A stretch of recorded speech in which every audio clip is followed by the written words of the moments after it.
In this video, I'm gonna teach you how to change DPI without Logitech G Hub. It's a very easy process, so make sure to follow along. Regardless of the Logitech mouse that you have, I'm gonna teach you how to change the DPI value. There are two main ways to do this. One of them is going to be done through a physical button, and another one will be done through a piece of software that is not Logitech G Hub.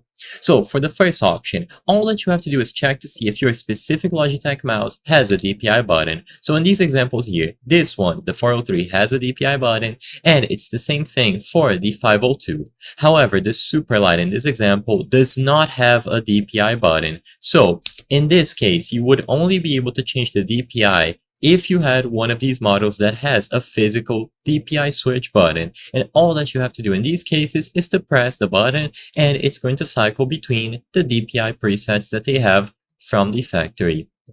Now, if you wish to change this value, depending on other numbers, or if you don't have the physical button, then what you have to do is download the onboard memory manager. Essentially, this is a very cut down version of G Hub, meaning that you will be able to manage the DPI and other settings like the sensitivity and so on. However, it isn't like G Hub, so it is quick to install. As you can see, only 12 megabytes, and it is portable, so you can even put this on a USB flash drive, for example.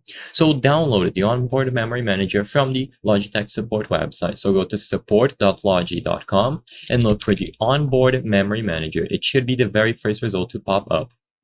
So you click download, make sure that you are on the official website, and you don't even have to install. You simply open up the software and you can already see here DPI. So I use mine on a fixed DPI of 1100. However, you can clearly notice that I'm able to change this. So I'm going to speed it up just for demonstrations. I'm going to put it at 3000 and save. And you will notice that my mouse is all over the place now. So even small movements are speeding it up a lot. So I'm going to go back to 1100. But basically, this will save the profile on the mouse. So even if you were to close this down and uninstall the onboard memory manager completely, the DPI would be saved. So essentially, it is saving this into the memory of the mouse that you are using. And like I said, this will work if you don't have a physical button and if you wish to not install G Hub.